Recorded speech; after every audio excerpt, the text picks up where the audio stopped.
Bonjour, je m'appelle Annie Devivy. J'ai fondé le site internet hvillage.com et hvillagepro.com il y a une bonne vingtaine d'années maintenant. Et donc, je suis avec l'équipe de HPA. On est partenaire des Assises depuis son origine. Et on est très engagé sur le vieillir debout, sur l'accompagnement du vieillissement et notamment sur les enjeux RH en travaillant aussi au déploiement d'une démarche qui s'appelle la démarche Humanitude vers le label de bientraitance qui s'appelle Humanitude aussi. Donc nous, aujourd'hui, on va travailler avec quelqu'un qui a été mandaté par le gouvernement suite à plusieurs rapports, le rapport Libault, puis ensuite le rapport El Khomri, sur un plan, le plan des métiers du grand âge. Et c'est vous, Monsieur Laforcade, qui connaissez bien le métier, qui étiez directeur de l'ARS Nouvelle-Aquitaine, vous avez écrit beaucoup d'ouvrages, notamment sur les démarches qualité, sur l'engagement qualité, sur la notion d'engagement lui-même. Et là, aujourd'hui, vous êtes en première ligne au milieu de ministères, alors un que vous connaissez bien, le ministère de la Santé, mais aussi deux autres ministères qui sont impliqués dans toutes ces démarches, qui sont le ministère de l'Éducation nationale, de la jeunesse et des sports, mais aussi le travail, l'insertion, l'emploi, la formation. Donc des univers que nous côtoyons, enfin que vous, en tant qu'employeur, vous côtoyez bien aussi, mais que là, vous allez essayer d'orchestrer au niveau national. Vous avez remis première feuille de route fin juillet au ministre. Est-ce que vous pouvez, là on va en discuter un petit peu de cette feuille de route avant un contrepoint qui sera fait avec Nadège Plou qui est DRH de Corian et avec Guillaume Gontard qui est aide-soignant et qui est président de la Fédération nationale des associations d'aides-soignants. On va démarrer par un des sujets qui a été abordé hier, notamment au moment de l'évaluation de la crise sanitaire, c'est la question des rémunérations.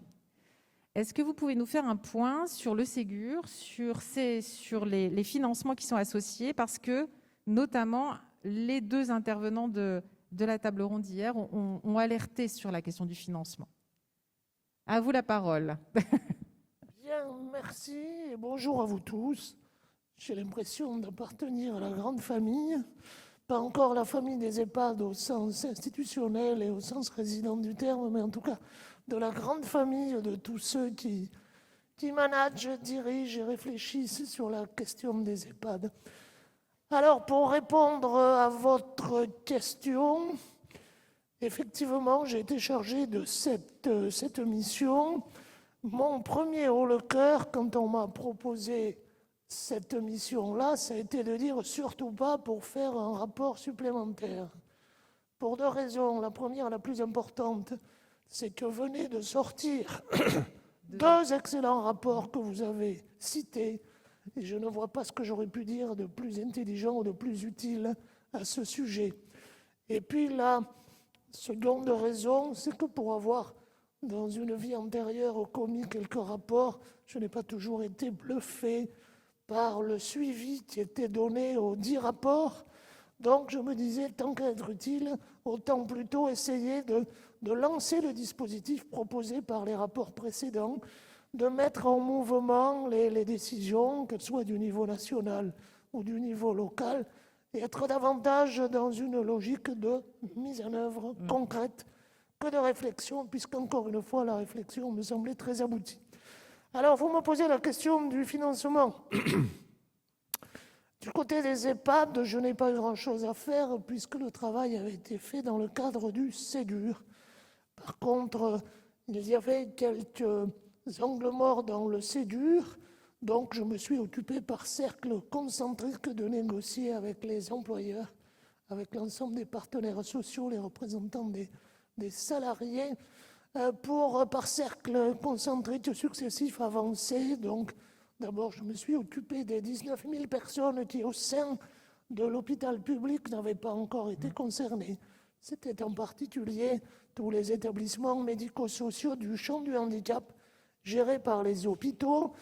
Je me suis occupé des SIAD publics et privés. Ça vous concerne directement ou indirectement, bien évidemment, avec donc la totalité des soignants du SIAD qui ont obtenu les 183 €. Totalité des soignants dans un SIAD, c'est bien sûr l'immense majorité des professionnels, mais ce n'est pas 100% des professionnels. Je me suis aussi occupé de tout ce qui est addiction, CARUD, XAPA. Et puis un point qui a été un point un peu lourd, qui ne vous concerne pas directement, c'est la question du champ associatif du handicap, avec 183 € pour les soignants. Par contre, pour les autres accompagnants, éducateurs en particulier, un temps de probation, un temps intermédiaire où il faudra que les partenaires démontrent leur capacité à rapprocher les conventions collectives, ce qui est demandé dans le secteur depuis 25 ans. Et à partir du moment où ce rapprochement sera suffisamment significatif, le ministère est prêt à examiner la question des autres accompagnants, des éducateurs en particulier. Alors, votre question portait aussi sur le financement. Le financement côté public comme côté privé, Côté dans tous les public secteurs. comme côté privé. Alors, je sais que cette question a été posée aux gens qui sont toujours concrètement aux manettes hier, donc je sais aussi la réponse qui vous a été faite. Elle me semble effectivement la plus vraie, la plus réaliste et la plus honnête. Il semblerait donc, moi je n'avais pas du tout cette perception-là, parce que je n'avais pas de perception de la réalité du financement reçu sur le terrain. Il semblerait donc que vous ne soyez pas assuré que le financement transmis via les ARS, qui, je suis bien placé pour en parler, donne toute l'enveloppe qui leur est transmise. Nous n'avons pas l'habitude de thésauriser, mais il semble que ces financements ne soient pas partout et toujours à la hauteur, en tant que recette, à la hauteur des dépenses que vous aurez. Vous pouvez compter quand même, maintenant que ce problème a été évoqué, vous pouvez vraiment compter sur vos ARS, quelles qu'elles soient, pour que ceci soit évoqué, pour que ceci remonte. Si j'en crois ce qui s'était passé pour l'autre Ségur, le Ségur purement hospitalier, les choses étaient intervenues en termes d'enveloppe locale en plusieurs phases. Ce n'est pas du tout une réponse certaine que je vous fais. Par contre, ce dont je suis certain, que vos financeurs seront les porte-parole s'il y a des difficultés, de vos difficultés au niveau national. En tout cas, c'est justement ce qui a été remonté hier, c'est que la crise a resserré les liens entre les acteurs, visiblement. Quand les employeurs, quand les acteurs de terrain remontent des difficultés, ils seraient mieux entendus, en tout cas ils ont des interlocuteurs aujourd'hui qui sont beaucoup plus à l'écoute, et ça c'est important parce que là le Ségur 2 va arriver et il va falloir que ça suive en termes de financement. Donc ça c'était un des grands sujets.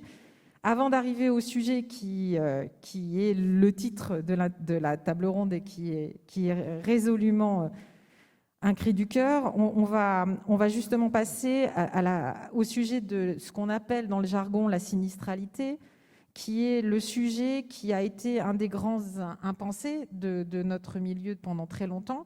C'est une des réactions qu'il y avait eu quand on a préparé cette table ronde de Madame Plou sur la notion de baignoire du secteur qui fuit, qui n'arrête pas de fuir, avec ces taux de sinistralité qui restent 3 fois supérieurs à la moyenne des entreprises en France.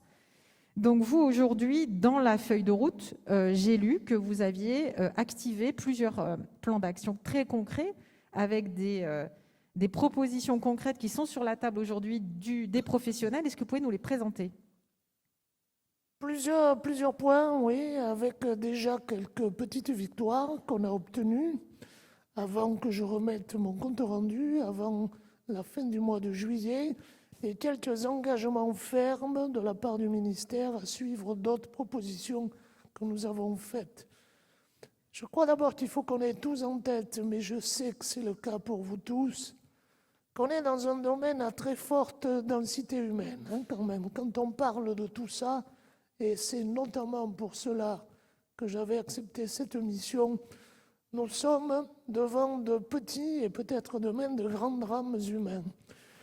À la fois en direction des professionnels, quand on fait un métier qui n'est pas véritablement vécu comme positif, mais plutôt péjorativement par une part de la société, quand soi-même on s'estime mal payé, quand soi-même on a envie d'aller voir ailleurs, on n'est pas très heureux dans la vie. Et quand on voit déjà des centaines et des milliers de postes vacants, ça veut dire que le drame humain, si nous ne faisons rien de manière massive et radicale, le drame humain qui attend des dizaines et des dizaines de milliers de personnes, c'est un coup de téléphone du conjoint, des enfants, qui dira « il me faut absolument une aide à domicile pour mon père, pour ma mère », et à qui on répondra « inscrivez-vous sur une liste d'attente », ce qui se fait déjà dans beaucoup d'endroits. Donc, raison de plus pour prendre ce problème à bras-le-corps. Là, on n'est pas dans l'anecdotique, on est dans le cœur du réacteur des relations humaines, des relations sanitaires. Et il faut vraiment que nous ayons en tête, je crois, la nécessité de postures radicales et de décisions radicales. Quand il le faut, il le faut. Ce n'est pas la peine de tourner autour du pot. Alors, sinistralité, que j'ai toujours envie de joindre à la qualité de vie au travail, qui est évidemment un élément fondamental de l'envie d'aller vers un métier ou pas, de la volonté d'y rester ou au contraire de la volonté d'en partir. Alors on a obtenu déjà quelques petites choses qui nous semblent intéressantes, puisqu'on pense que la formation managériale, sans aucune fascination pour la formation managériale en général, je pense qu'il faudrait en discuter. Il y a aussi beaucoup d'idées reçues qui traînent autour du management, comme si on avait uniquement besoin de ça pour comprendre son métier, pour savoir l'exercer. Il n'en demeure pas moins que fondamentalement, je crois qu'on partage l'idée selon laquelle la formation au management est importante, notamment pour rappeler le côté essentiel de toutes ces dimensions. Un groupe de travail a démarré hier au ministère. La mission a rendu son compte rendu, donc je n'avais aucune raison d'y participer. Mais un groupe de travail a démarré hier au ministère pour orchestrer un plan massif de formation au management et notamment de formation à la qualité de vie au travail. Avec des conclusions, c'est un engagement ferme du ministère pour la fin du mois d'octobre, donc on n'est pas dans des procédures dilatoires, pour la fin du mois d'octobre, et avec un engagement là aussi de financement pour ce type de dispositif. Nous sommes là, je crois, quand même au cœur d'une des problématiques pour avancer dans ce domaine-là. Nous avons fait d'autres propositions aussi, qui seront, je l'espère, suivies des faits. Des choses simples et basiques. Vous Sur savez, le baromètre ? Sur le baromètre. Sur le baromètre, on a même des choses à vous proposer déjà et qui sont acquises. Sur le baromètre, utilisons tous les moyens de diagnostic qui peuvent exister, de baromètres qui sont proposés, recommandés par plusieurs instances. Un élément concret que la mission a apporté à destination de tout le monde, c'est que nous avions en Nouvelle-Aquitaine, il y a 2 ans, financé un dispositif créé, élaboré, construit par l'Université de Bordeaux, le dispositif KENA, qui pose 70 questions à l'ensemble des collaborateurs d'un EHPAD pour essayer de donner un score QVT. Ça a été fait, je crois pouvoir le dire, avec une grande rigueur scientifique de la part de l'université. Ça a été testé. Et je crois que là aussi, c'est avec d'autres types de baromètres et de recommandations. Vous en connaissez vous-même bien d'autres. C'est un outil qui peut être très utile. Il est mis à disposition, puisqu'il a été financé par les pouvoirs publics, il est mis à disposition par l'Université de Bordeaux. Vous pourrez vous adresser à elle, à l'Institut de santé publique. C'est intéressant avec des comparaisons dans le temps et des comparaisons dans l'espace. Si je suis le plus mauvais du département, c'est qu'il doit y avoir un problème. Si je suis le meilleur, chapeau. Et puis les comparaisons dans le temps, bien évidemment. Le tout, c'est de le renouveler chaque année pour voir si on a renforcé ces points faibles. Voilà un dispositif. Sur les dispositifs aussi, moi, ce que j'ai vu, c'est l'outil qui permet la rédaction d'un accord de branche, ou en tout cas d'accord collectif dans les entreprises et peut-être au niveau de la branche, pour pouvoir travailler ça avec des financements, avec les financements assurance maladie, CARSAT, ANACT, l'Agence nationale de l'amélioration des conditions de travail, via un outil qui s'appelle les CLACT, encore un nouveau sigle, les contrats locaux d'amélioration des conditions de Bien travail. sûr. Est-ce que vous pouvez nous raconter ça? Écoutez, ça existe déjà depuis un certain nombre d'années. Et on a essayé d'évaluer ce dispositif. Il y a des endroits, des régions en particulier, où ça marche très bien, des endroits où ça marche beaucoup moins bien. Je ne vous apporte pas une information de première main, où en particulier, il y a beaucoup de réunionites, beaucoup de principes généraux, mais peu d'actions concrètes. Donc, ceci doit être réactivé. Il y a aussi la proposition, et 3 régions se sont engagées à le faire déjà, la proposition de créer une gouvernance très légère, pas de comité Théodule, une gouvernance très légère dans la région, grosso modo avec l'ARACT, avec la CARSAT, avec l'ARS et avec les CD, pour faire un plan d'action en commun de lutte contre la sinistralité. Les CARSAT, très investis, font des choses remarquables. Encore faut-il le porter à connaissance des autres. Chacun des acteurs que je viens d'évoquer fait forcément des choses, mais il y aurait un plan d'action global dans la région autour de cette lutte contre la sinistralité. La question des mutualisations de bonnes pratiques. Je suis effaré, après 43 ans de carrière, de ne jamais avoir pu obtenir ce qui était pourtant un combat que je menais, c'est-à-dire qu'au niveau national ou au niveau régional, on a essayé de s'en occuper à l'ARS, mais avec des fortunes diverses, de n'avoir jamais vraiment obtenu une politique toute simple, basique, de mutualisation des bonnes pratiques. Quand vous appartenez à un grand groupe, évidemment, le groupe lui-même a la possibilité de mutualiser ses bonnes pratiques d'un établissement à un autre. Bien des fédérations tentent et parfois réussissent ce type d'action, mais il faudrait que ça coule de source en vitesse de croisière, que Pierre arrête de réinventer ce que Paul, à 200 km, a fait remarquablement et réciproquement. Je me dis de temps en temps que c'est trop paysan et trop basique et prosaïque pour que ça intéresse les pouvoirs publics. Et pourtant, ça pourrait rapporter tellement, parce que chaque fois qu'on s'intéresse à une vision un peu nationale, ce qui ne m'est pas arrivé des dizaines de fois dans ma vie, on est bluffé par la totalité des bonnes pratiques qui peuvent exister. J'avais fait ça pour la santé mentale. Si on additionnait dans un domaine la totalité des bonnes pratiques sur l'ensemble du territoire, ou en tout cas dans l'esprit sur l'ensemble du territoire, nous aurions un secteur absolument magnifique. Et ça, on n'en est pas vraiment capable, sauf exception, je le disais, dû à la force de frappe de certains groupes ou de certaines fédérations.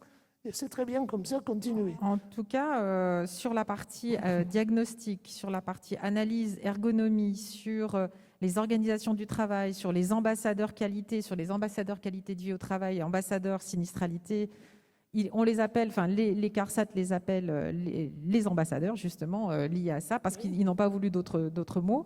Il y a des budgets, il y a des financements, il y a des expériences qui se mettent dans les 3 régions pilotes. Mais là, visiblement, on monte d'un cran dans la compréhension, d'autant qu'il est possible de diminuer l'absentéisme, il est possible d'y arriver.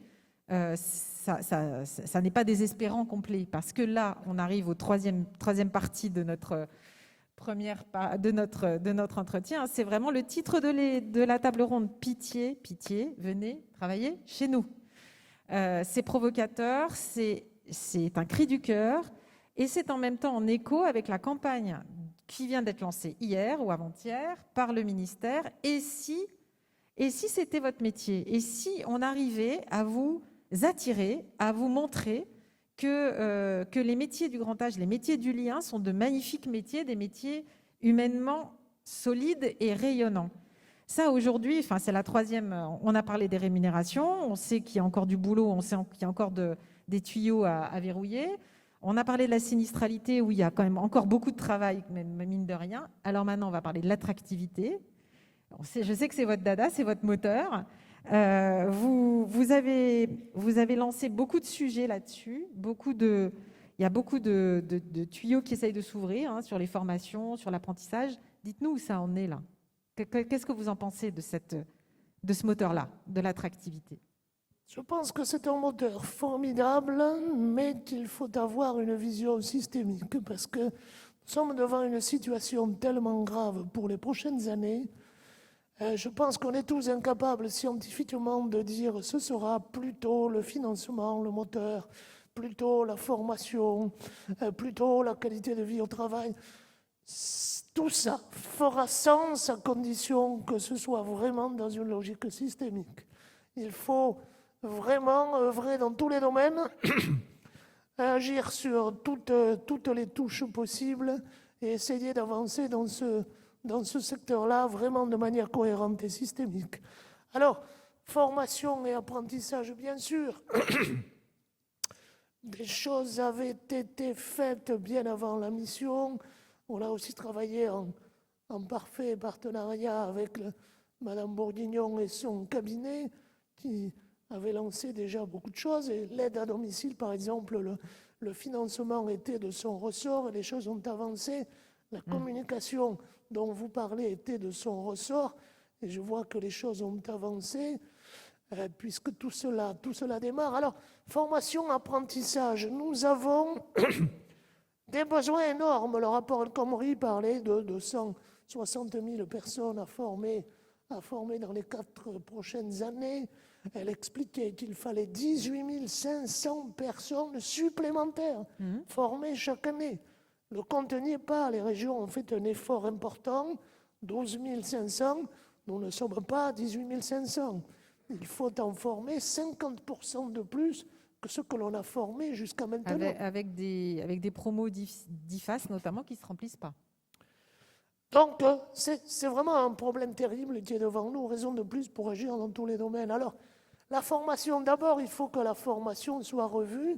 Et vous savez que le référentiel de formation a été revu à la fois pour les aides-soignantes et pour les aides à domicile, pour les AES. On y a participé, on a œuvré pour, mais la DGCS, là, vraiment, avait déjà pris les choses en main dans ce domaine et c'est très bien. Je pense qu'il faut aussi localement, quand c'est nécessaire, rajouter quelques petites dimensions de la formation qui n'existent pas. Je trouve qu'il n'y a pas encore assez de choses. Je pense que vous serez d'accord sur la bientraitance systématiquement ou sur les gens qui font de très belles actions de bientraitance. Sur la question des soins concrets et des soins difficiles avec les situations hyper complexes que vivent les professionnels au quotidien. On est dans un secteur où on accompagne des personnes polypathologiques avec des troubles du comportement plus ou moins sévères, des familles qui amènent leur réalité, leurs difficultés par-dessus le marché. Donc les pressions sont tous azimuts sur les professionnels. Mais vous le savez, ça. Exactement. Et donc, une des actions que j'aimerais bien que vous montriez, c'est vos plateformes. Parce que quand vous disiez que c'est systémique, on voit que c'est national, que ça demande une vision, une impulsion, des initiatives et une vraie décision. Mais derrière, les acteurs de terrain, demain matin, ils continuent d'avoir des files d'attente, enfin en tout cas des postes vacants. Donc, pouvez-vous nous montrer un peu votre dynamique autour des plateformes territoriales, des métiers de l'autonomie qui sont en train de se créer ?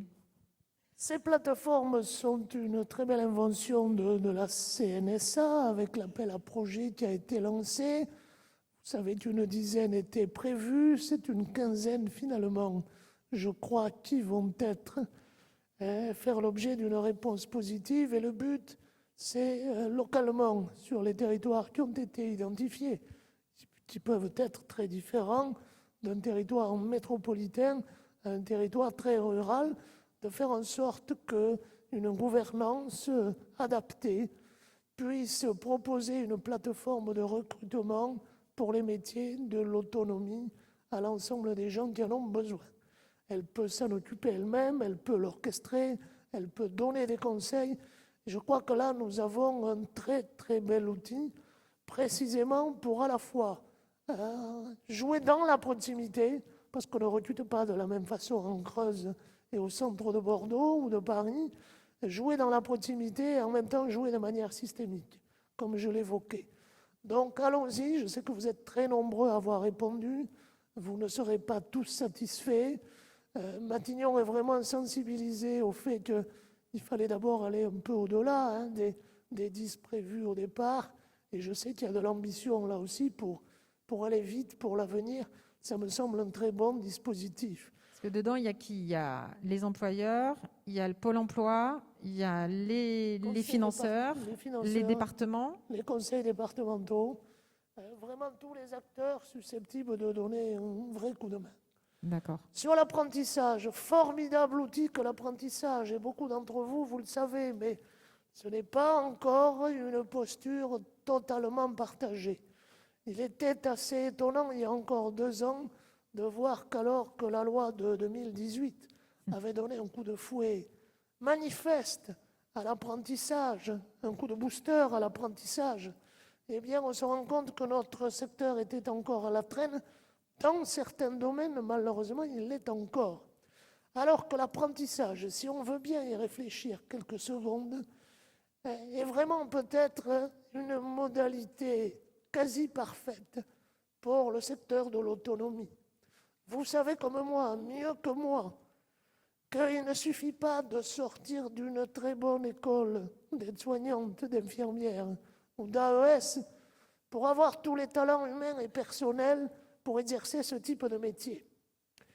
L'apprentissage permet précisément à quelqu'un de sélectionner, à un employeur de sélectionner, éventuellement en l'observant pendant quelques semaines ou quelques mois de CDD, quelqu'un, un jeune en l'espèce, il faut avoir moins de 30 ans, un jeune en l'espèce, pour voir s'il a la bienveillance, l'empathie nécessaire à ce type de métier, s'il a le petit quelque chose qui permettra de dire de manière à peu près certaine qu'il est fait pour ce métier. C'est ce que raconte la campagne d'ailleurs. Hein. Je ne sais pas si vous l'avez vu, mais oui, quand je vous tends mon téléphone et que je me rapproche de quelqu'un et que je n'ai pas peur de rentrer en contact, on a peut-être de bonnes chances que cette personne pourra peut-être venir travailler dans notre secteur.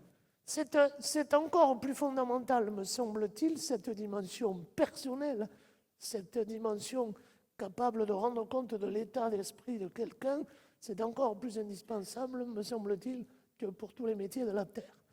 Eh bien, malgré ça, ça n'a pas été suffisamment utilisé. Ça l'est de plus en plus. Les résultats cette année sont beaucoup plus intéressants. Vous avez quelques chiffres en maintenant? 2001, je crois que ça a augmenté de 50% par rapport à ce qu'on a observé en 2000, par exemple. Mais on partait de quoi à quoi? On partait de bas.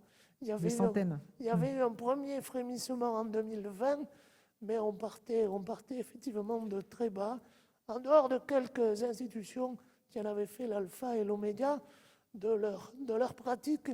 Allons-y, fonçons. Vous savez que les aides publiques, ça a été, je crois, confirmé, annoncé hier par le Premier ministre, dans le secteur privé, vont durer jusqu'en 2022. L'hôpital public, et on a là pour le coup beaucoup œuvré pour ça, ne pouvait pas en bénéficier, recevra lui aussi des aides.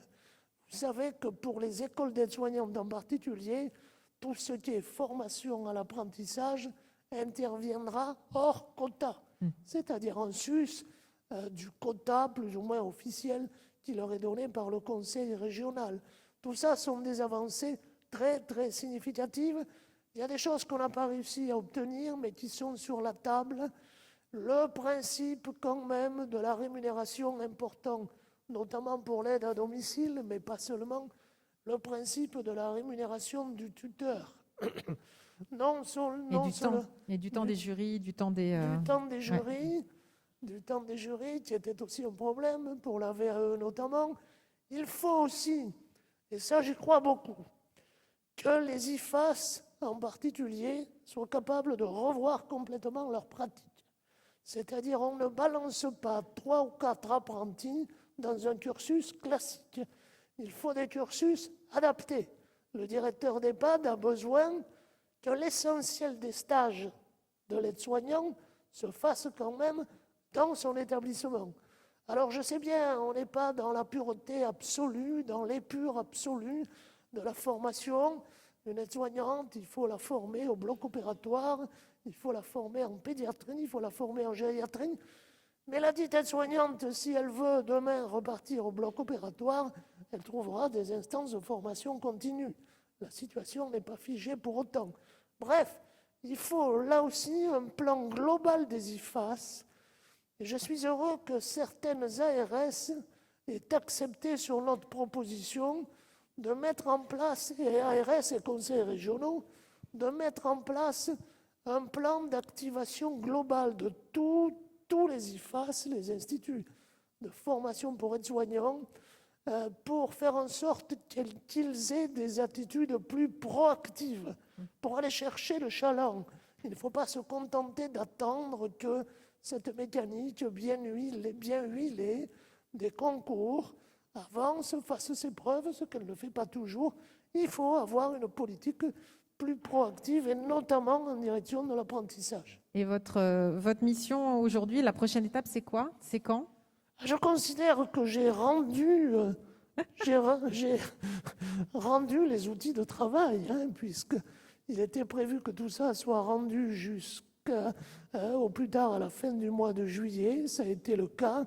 Donc quand on me demande ici ou là d'aller participer à un ou deux groupes, je ne vais pas le refuser, mais considérons qu'il faut que les choses soient claires et que le calendrier soit respecté, que nous avons rempli notre mission en obtenant ces quelques victoires, en obtenant la mobilisation de 3 régions, et un grand merci à elles. 3 régions en priorité, ce qui ne veut pas dire que les autres ne font rien. Nouvelle-Aquitaine, Grand Est et le Centre-Val de Loire, merci à elles, mais toutes les autres se sont vont se mobiliser engagées à derrière. faire des choses. Mais vous allez quand même rester dans ce questionnaire-là, enfin dans ce domaine-là, parce que là, on va pas vous lâcher pour autant. Et ne serait-ce que ce matin. Et on sait très bien que vous resterez quand même très actif dans ce domaine de la dynamique des métiers du grand âge. Pour vous apporter une contradiction et puis aussi pour vous montrer comment ça bouge sur le terrain, on accueille Nadège Plou et on accueille Monsieur Gontard. On les applaudit. Merci. Allez, c'est vous.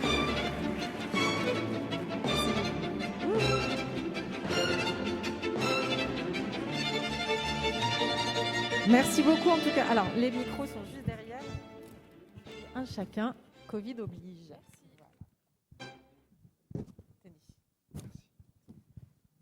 Merci. Merci à vous d'avoir accepté de participer à cette table ronde. En fait, l'idée, maintenant qu'on a l'orchestre, l'homme orchestre qui a essayé de bouger les choses, mais qui continuera de le faire, je pense. On va avoir 2 éclairages terrain. L'éclairage, Madame Plou, de votre expérience chez Korian. Qu'est-ce que vous avez mis en œuvre, vous, chez Korian, qui a essayé de commencer à faire bouger les choses, notamment. Alors moi, on va peut-être reprendre dans l'ordre un petit peu de ce qu'on a vu. Côté rémunération, comment ça s'est passé, le Ségur, et qu'est-ce qui s'est passé chez Korian? Déjà, saluer tous les opérationnels qui sont dans la salle. Il doit y avoir aussi des opérationnels de chez Korian, parce que c'est vraiment un travail d'équipe. Donc, ce n'est pas la DRH et le reste du monde, c'est vraiment la DRH et les opérationnels.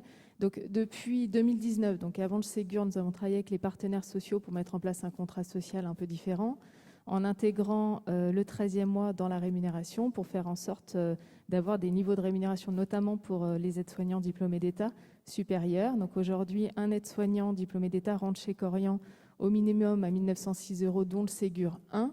Et nous attendons désormais le Ségur 2 et effectivement potentiellement le financement associé et pour le 2 et pour le 1, puisqu'il reste une partie non financée à ce stade de l'histoire. Donc en termes de rémunération, il y a des paliers, donc il y a des grilles. Et ensuite, ces grilles sont adaptées au niveau territorial en fonction des bassins d'emploi. On ne rémunère pas de la même manière à Paris qu'à PACA ou même dans le bassin sur l'Occitanie où là, c'est extrêmement compliqué. D'accord. Donc aujourd'hui, côté rémunération, quelles sont encore vos attentes?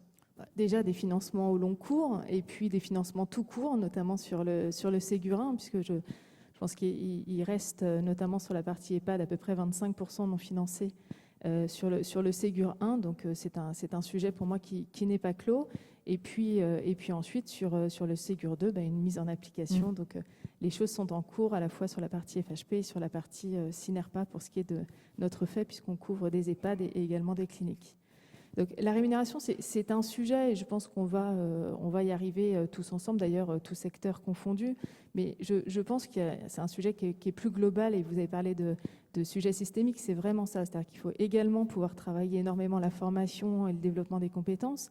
Donc vous avez beaucoup parlé de l'apprentissage et vous avez raison. Enfin, chez Corian, nous étions pauvres en la matière. En 2017, nous avions 35 apprentis aides-soignants. Alors c'était aussi le fruit, pas le fruit du hasard, mais aussi le fruit de la législation qui nous imposait des quotas. Donc il s'est arrêté et est assez récent finalement. Donc désormais, et cette année, nous aurons 300 à 400 apprentis aides-soignants, donc c'est possible. Nous avons monté notre CFA l'année passée et nous travaillons d'ailleurs de concert avec des structures comme la Croix-Rouge pour pouvoir accueillir 300 apprentis à 400 apprentis dans nos EHPAD. Et ça, vous avez raison, ce métier, à mon sens, ne s'apprend pas que dans les livres et nous avons besoin de pouvoir intégrer des personnes un peu nouvelles. Donc il s'agit de jeunes sur l'apprentissage qui ont moins de 30 ans. Et d'ailleurs, les opérationnels s'y retrouveront aussi, puisqu'en termes de financement, je ne sais pas si vous avez entendu, mais Jean Castex a expliqué que les aides à l'apprentissage allaient être décalées jusqu'au 30 juin. Donc, c'est 8 000 € aussi pour un apprenti. Alors, ça ne suffit pas, bien sûr, à intégrer, mais ça peut aider des structures qui ne sont pas en capacité financière d'intégrer ces jeunes. Donc, on croit beaucoup à l'apprentissage. Il y a un volet que vous n'avez pas cité, et d'ailleurs, je pense qu'il y a encore du chemin à faire sur la validation des acquis par l'expérience. Puisqu'il faut aussi que nous accordions une attention particulière à nos équipes, ce que sont nos ASH, donc le premier niveau de qualification, et nous accompagnons chaque année à peu près 400 ASH qui sont accompagnés dans le cadre de la validation des acquis, avec 80% de taux de réussite, donc ce n'est pas 100%, donc on a encore à travailler la copie, et on la travaille en mettant en place désormais des VAE hybrides, c'est-à-dire de pouvoir donner également des formations en présentiel pour permettre d'avoir ces 100% de C'est-à-dire à la fois la valorisation des acquis de l'expérience, c'est-à-dire la preuve qu'on a acquis l'expérience dans la réalité de ce qu'on a fait, mais en plus du présentiel. En fait, oui, sur certains modules, notamment le module 6, qui est un module très compliqué, pouvoir en amont, quand on a décelé des écarts de compétences ou un gap trop important, pouvoir en amont apporter ces formations en présentiel. Et il reste effectivement, et vous allez faire le SAV certainement des mesures, mais il va rester à organiser des jurys. Aujourd'hui, trop souvent, il y a 1 à 2 jurys d'organiser par an. Alors, la Covid est passée par là et forcément les jurys ont été décalés, mais même au-delà de ça, il faut qu'on acquiert désormais un mode différent avec des jurys organisés plus régulièrement pour aussi permettre d'avoir, pourquoi pas, un jury par an et des professionnels associés à ces jurys. Et je pense que nombre de structures pourraient mettre à disposition des professionnels pour le faire, encadré par le ministère de la Santé, mais veiller à avoir justement ce flux d'ASH qui deviennent ASDE demain. Ça, c'est finalement... Donc, il y a ce sujet-là, mais avant de passer au dispositif qui mérite vraiment d'être éclairé sur la partie passerelle, moi, je voudrais juste que vous reveniez quelques minutes sur la question des accords sur la sinistralité. Vous en avez signé un important. Est-ce que vous pouvez nous le décrire ? Oui, alors déjà c'est un long chapitre, c'est un long travail de négociation puisque nous avons négocié durant 10 mois avec nos organisations syndicales, donc il faut du temps en fait, déjà pour négocier un accord qui soit pas un accord qui reste sur le bureau de la DRH, mais qui soit un accord opérationnel qui se mette en œuvre ensuite durablement avec un changement de culture, puisqu'en fait c'est aussi ça, travailler la sinistralité, c'est changer la culture managériale du plus haut niveau au plus bas niveau de l'entreprise. Et puis investir lourdement en matière de formation, en matière d'outils, en matière de pays, donc de protection individuelle, mais aussi de protection collective. Et donc nous avons signé début mai cet accord. Et s'il y a des directeurs Corian dans la salle, ils n'ont pas vu encore l'accord dans les établissements. Et c'est bien normal, puisqu'en fait, nous avons choisi d'accorder du temps avec des opérationnels pour prendre en charge cet accord et le travailler en feuille de route. C'est ce que nous avons fait entre juin et tout début septembre. Enfin, on a fini la semaine dernière. Donc cet accord est décortiqué en feuille de route par des opérationnels pour les opérationnels. Donc c'est des directeurs, des ergothérapeutes, des responsables hébergement. La cuisine, tout le monde Exactement, des cuisiniers qui sont venus, on a organisé des groupes de travail sur cet accord. Et donc nous avons des feuilles de route maintenant qui sont complètement digitalisées et qui vont être suivies au niveau de la direction générale, au niveau des directions régionales et au niveau des directions d'établissement, avec des outils associés, des budgets consacrés en matière de formation et en matière aussi de structure, pour pouvoir faire en sorte qu'à horizon 2 ans, on ait déjà changé les choses. Cet accord vaut pour 4 ans. On pense qu'il faut au moins 4 ans pour faire en sorte de changer de culture en la matière. Donc, je reviendrai si vous voulez vous témoigner avec de ça, ou plaisir. plus exactement Donc des ça, directeurs ça, c'est d'établissement fait. pour en Et témoigner. donc c'est important que vous sachiez que donc, des accords existent, des accords sont possibles, et au niveau du ministère, enfin au niveau de l'INRS, de l'ANACT et de l'assurance maladie, il existe des propositions, ou en tout cas des grandes lignes, enfin en tout cas nous on les relaie sur HVillage, sur HVillage Pro. Vous avez des exemples de contrats, enfin en tout cas d'accords, et surtout vous avez la méthodologie, c'est-à-dire comment on s'y prend, comment on met en œuvre, comment on évalue, qu'est-ce qu'on met en œuvre concrètement après dans les établissements. Ça commence à sortir, enfin vous commencez à être outillé sur la question des accords sur la sinistralité. On va revenir sur l'attractivité. Peut-être juste pour compléter, on avait un premier accord sur la qualité de vie au travail et nous avons mis en place une direction de la prévention des risques avec des préventeurs en 2019. Donc il y avait 5 préventeurs, donc pour 400 établissements, c'est pas beaucoup. Et donc on a doublé ce nombre de préventeurs, notamment dans le cadre de l'accord. Donc vraiment, il faut aussi des moyens qui sont mis à disposition. Et donc ces préventeurs qui sont des ergonomes vont épauler aussi les opérationnels à changer les pratiques. Il n'y a pas de fatalité quand on compare des établissements qui sont souvent situés au sein de la même région. On a des établissements où il n'y a quasiment pas d'accidents du travail et d'autres où il y a des accidents du travail.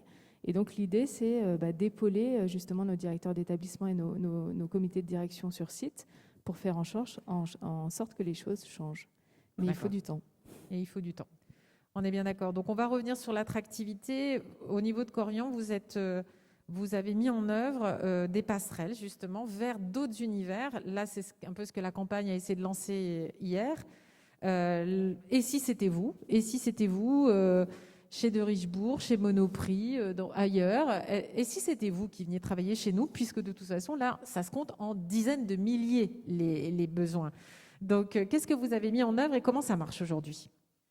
Déjà, pour rappeler quelques chiffres, donc, nous recrutons chaque année 2500 aides-soignants. Donc, je vous ai dit que nous en formions 300 à 400 par le biais de la VAE et à peu près la même chose par le biais de l'apprentissage. Donc, ça ne comble pas le besoin. L'idée, c'est d'avoir 1000 à 1200 personnes formées chaque année pour éviter d'avoir des directeurs d'établissement ou des cadres de santé qui courent après la compétence qui n'existe pas en région. Et donc, ça impacte directement le turnover de ces managers qui n'en peuvent plus de faire que ça. Et donc l'objectif, c'est aussi d'étendre le champ des possibles. Donc nous avons travaillé beaucoup avec le ministère du Travail pour trouver un dispositif qui nous permette de le mettre en place. Donc aujourd'hui, c'est transition collective. Et donc finalement, le sujet est assez simple, c'est qu'on est venu décortiquer le référentiel de compétences. Donc il y a un parcours de formation qui a été créé, qui dure 14 mois, avec un point névralgique en amont, histoire de ne pas non plus rentrer n'importe qui, excusez-moi du terme, mais il faut vraiment des gens qui aient un minimum de niveau de compétences en français, en mathématiques et aussi des compétences comportementales requises. Et donc, il y a une semaine de SAS d'orientation. Avec les professionnels de terrain ? Exactement. Donc, pour l'instant, nous avons commencé sur 3 départements franciliens, donc avec 2 entreprises que sont De Richebourg et Monoprix. Ça a commencé au mois de mars. Nous avons intégré les 9 premières personnes de chez De Richebourg à raison de 3 personnes par établissement, donc sur 3 établissements. C'est petit, au départ, c'est vraiment les prémices. Et nous intégrerons 28 salariés Monoprix le 13 septembre, donc la semaine prochaine. Donc on les intègre chez nous pendant 14 mois. Ils sont pris en charge avec des formations en présentiel. Donc on a un partenariat avec un IFAS. Donc il y a des bases qui sont données par l'IFAS, des formations en digital qu'on a travaillé depuis maintenant un peu plus d'1 an, et puis une prise en charge dédiée par un tuteur, donc un aide-soignant expérimenté qui est détaché à 100% pendant ces 14 mois, alors au long cours, parce que l'objectif c'est d'avoir à peu près 200 personnes formées chaque année à l'échelle de la France qui viennent d'univers différents. Et donc ça permet à la fois de répondre à un besoin de nos ASDE expérimentés, d'avoir un après, de pouvoir faire autre chose, ou bien une soupape, de pouvoir s'arrêter pendant leur carrière professionnelle pour transmettre. Et donc ça, c'est vraiment un besoin qu'expriment certains ASDE. Donc c'est un nouveau métier pour nous. On leur confie 3 personnes et ils sont détachés à 100% de leur travail quotidien. Et puis de permettre de faire des liens. Et si je raconte juste l'aventure Monoprix, parce que je ne m'attendais pas du tout à ces chiffres-là, c'est que Monoprix, depuis 2 ans déjà, ils recensent dans le cadre de leurs entretiens annuels d'activité chaque année les passions de leurs salariés. Et donc c'est vraiment, alors il y a peu d'entreprises qui font ça, nous-mêmes on ne le fait pas à l'heure actuelle, et donc dans ces passions on parle d'autre chose que leur quotidien. Et en fait, nombre d'hôtesses de caisse, d'employés libre-service ont exprimé le fait, quand je dis nombre, c'est 800 personnes à l'échelle de la France, ont estimé le fait qu'ils qu'ils passaient du temps à s'occuper d'un aîné ou à transmettre des choses, et qu'ils étaient en contact direct avec des populations fragilisées. Et donc, on s'est rapproché de Sandra Azlar, qui est la DRH de Monoprix, pour travailler justement cette passerelle en disant potentiellement, vous allez avoir à 3-5 ans à minorer ces effectifs en caisse, puisque malheureusement, c'est des métiers qui vont être amenés peu ou prou à disparaître. Nous, de l'autre côté, on a un besoin substantiel qui n'est pas couvert et qui ne sera pas couvert simplement par le système classique de formation. Trouvons un moyen ensemble de donner finalement une passerelle et un avenir professionnel à ces salariés au long cours. Et finalement, c'est ceinture et bretelles pour eux, parce qu'ils sont détachés chez nous pendant 14 mois. Ils continuent à être salariés de Monoprix ou de Richebourg. Nous les formons. Nous les amenons par le biais de la validation des acquis inversés, puisqu'ils n'ont pas l'expérience. Donc, on a créé une nouvelle VAE à passer devant un jury. Ils partent dans leur besace avec un CDI. Donc, on fait une promesse d'embauche sur le bassin d'emploi pour qu'ils soient aussi motivés pour nous rejoindre. Et chez De Richebourg, ça dit autre chose, puisque ce sont majoritairement des femmes multi-employeurs à temps partiel. Donc là, nous, on leur offre une opportunité à proximité de leur domicile et à temps complet, donc avec une évolution de rémunération associée. Et donc, on les accompagne pour les conserver in fine sur ces métiers de sens dont nous avons besoin. Et donc là, on est sur des chiffres qui sont encore petits parce que ça démarre. Mais votre ambition, c'est que vraiment 50% des futurs aides-soignants chez Corian soient formés autrement que dans le système classique. Oui, et c'est une ambition qui 1200 personnes, sera quoi. concrète l'année prochaine, puisque nous aurons 600 apprentis aides-soignants, 400 personnes par le biais de la VAE et 200 personnes par le dispositif passerelle que nous avons mis en place, simplement en travaillant avec déjà les acteurs que nous avons identifiés. Notre objectif désormais, et certes, donc vous parliez de plateformes territoriales, Oui. c'est de s'accrocher à ces plateformes territoriales pour pouvoir se rapprocher d'acteurs plus petits. On a des EHPAD aujourd'hui qui sont isolés, qui ne sont pas à côté ni de Richebourg ni de Monoprix, et pour autant qui ont des besoins cruciaux. Je pense à l'Occitanie, je pense à PACA, vraiment des besoins cruciaux de compétences. Et donc notre objectif est aussi de se rapprocher du monde des PME, des petites entreprises, et de pouvoir former très en amont. Et pour le coup, c'est parti, donc ça fonctionne. Je vous invite à rencontrer des personnes qui actuellement sont en formation, et elles le racontent mieux que moi. Aujourd'hui, elles sont très motivées pour apprendre pendant ces 14 mois. Bon, on ira les voir avec plaisir. Je sais que vous avez une question après pour Monsieur Laforcade, mais on va revenir sur le métier d'aide-soignant parce qu'on a la chance d'avoir un aide-soignant avec nous, un aide-soignant de terrain. Monsieur Gontard, vous êtes sur le terrain tous les jours et vous présidez la Fédération nationale des associations d'aides-soignants. Qu'est-ce qu'ils vous le disent aujourd'hui, les aides-soignants, au regard des réalités que l'on vit à l'instant T? Dites-nous. Bonjour. Donc les aides-soignants, tous les jours, ceux qui me sollicitent, en général, c'est les mêmes choses qui reviennent. C'est la charge de travail qui est très difficile et les rémunérations qui sont considérablement basses et surtout qu'on en demande toujours plus. Et notamment, on l'a vu avec le Covid, ça a amplifié un peu les problématiques qu'on a pu rencontrer avec la charge de travail, même si, de notre côté, il y a eu beaucoup de renforts dans les Covid, dans les EHPAD qui étaient touchés par le Covid. Et moi-même, aide-soignant remplaçant, je fais que des remplacements dans tous les services quasiment. Et j'ai pu voir que dans des EHPAD qui étaient renforcés, ça se passait beaucoup mieux que d'habitude en fait. Donc vous militez non seulement pour la question de la rémunération, la question de la sinistralité, la qualité de vie au travail, mais pour le renfort concret des équipes. Encore faut-il les trouver. Donc c'est ça le sujet. Voilà, vous avez des expériences où vous avez envie de partager des revendications particulières concernant ce quotidien dans les établissements, de ce que vous voyez concrètement sur le terrain qui est positif et qui est amélioré? Alors, ce qui est positif, ça dépend surtout d'un EHPAD à un autre, j'ai envie de dire. Après, ce qui remonte le plus souvent, donc, c'est la rémunération, c'est le management participatif et le renfort. C'est qu'il manque toujours un personnel et qu'il faudrait renforcer les équipes en général. Voilà. Parmi les bonnes pratiques, justement, vous m'avez parlé du fait d'être écouté, de se sentir collègue parmi les collègues. Comment vous pouvez nous raconter ça? Alors, nous, on pense à la FNAS que déjà de renforcer les équipes, c'est positif pour tout le monde. Déjà, faut-il trouver les personnels. Mais en général, quand moi je suis aide-soignant remplaçant et quand je vais dans des établissements où la charge de travail est plus atténuée et diminuée, on a plus le temps de se projeter dans le service, dans le travail, de faire connaissance avec les collègues et apprendre à les connaître, et surtout ne pas arriver, parce que ça m'arrive souvent, d'arriver dans des établissements où on commence à fond et on finit à fond, et c'est ce qui fait aussi que ça crée des tensions. On n'a pas le temps de discuter de toute la journée, et on n'a pas le temps de prendre le temps. Voilà, le temps pour nous, le temps pour les résidents, et c'est ça qui manque dans notre travail.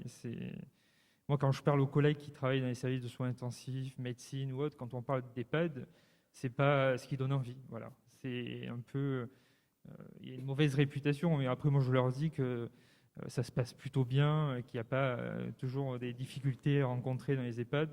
Et voilà, il faut. Donc on voit qu'on a un gros travail de valorisation de la réalité de nos métiers. On a aussi à faire parler ceux qui y travaillent. Moi, je vous annonce que j'ai fini hier soir, un petit peu tard, un manuscrit d'un témoignage. J'ai donné la parole aux 10 premiers labellisés Humanitude en France, et vous allez pouvoir le lire à notre prochain colloque. Mais franchement, l'idée, c'est vraiment ça, hein, c'est de donner la parole aux professionnels, de les faire parler, de leur faire expliquer ce que c'est que tout ce métier, et la valeur et la profondeur et l'humanité qui nourrit les deux, qui nourrit à la fois celui qu'on aide, mais évidemment nous-mêmes. Vous avez des belles histoires aussi à nous dire, mais sur la partie des questions que vous voudriez que les successeurs de M. Lafourcade continuent d'activer, quelle serait la principale question que vous voudriez lui poser ou que vous voudriez qu'il change? Alors, est-ce que les mesures prises aujourd'hui vous paraissent-elles suffisantes pour réduire le manque d'aides-soignants en EHPAD? Simple comme question. Je vais vous répondre simplement à une question simple, réponse simple. Ce qui est en train de se faire est par certains côtés magnifique, mais me semble bien sûr insuffisant, et je crois que tout le monde a ça en tête. Nous sommes sur la bonne voie, on a pris beaucoup d'exemples, on a vu que tant au niveau national qu'au niveau local, il se passait des expériences magnifiques et des actions concrètes magnifiques. En même temps, devant le tsunami qui est devant nous, le tsunami de l'absence, le tsunami de la difficulté à trouver des professionnels, elles sont insuffisantes, donc il faut que collectivement, on soit capable d'aller plus loin. Et on peut aller plus loin, à la fois au niveau national et puis au niveau local. Entre nous, on se retroussant les manches. Ce que j'ai retenu de mon expérience professionnelle, c'est que nous avons tous d'infinies libertés, d'infinis espaces de liberté. Ça nous arrange de temps en temps de ne pas en avoir conscience ou de dire qu'on n'en a pas conscience. Et donc, il y a une certaine rationalité à ça. La réalité, c'est que nous avons d'immenses espaces d'initiative et de liberté. Vous venez de l'évoquer vous-même. N'importe qui dans la salle peut l'évoquer. Commençons par utiliser ces espaces-là. Commençons par demander au national à aller plus loin, ce que je suis le premier à avoir fait, ce que vous faites vous-même. Mais les deux sont, me semble-t-il, à relier en permanence. Il n'y a pas à choisir l'un au détriment de l'autre. On peut localement déjà faire beaucoup de choses. Votre ARS peut prendre des initiatives, je suis sûr qu'elle le fait. Les professionnels peuvent en prendre. Et puis c'est comme ça que nous y arriverons. Vous avez un message d'espoir, mais vous avez aussi une envie de professionnalisation. Je me souviens que vous avez réagi à la question des formations courtes quand on a préparé.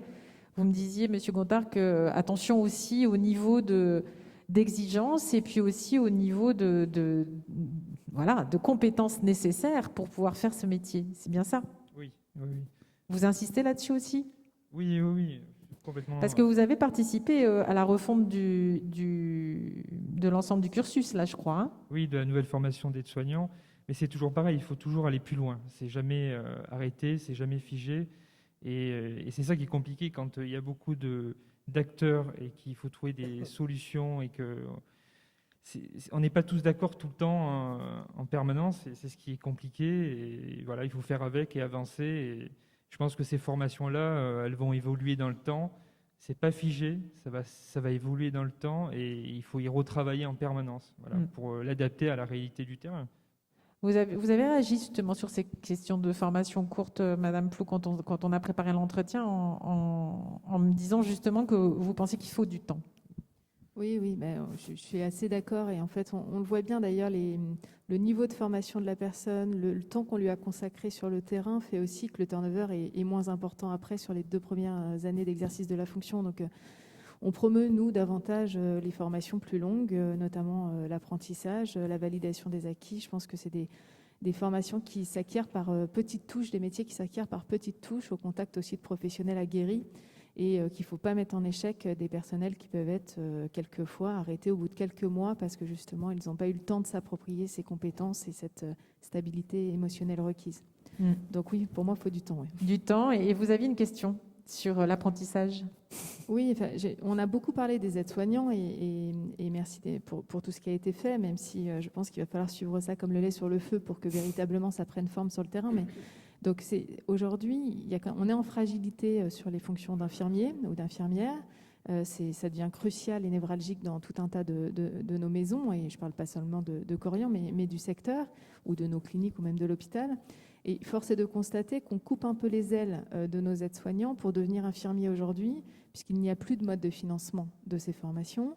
Ce sont des formations longues, et ce qui se passe sur le terrain très concrètement, c'est que la majeure partie des personnes qui sont actuellement en exercice d'aide-soignant partent au Pôle emploi pour se faire financer la formation, ce qui est quand même très improbable, alors que nous avons besoin de les conserver dans nos structures.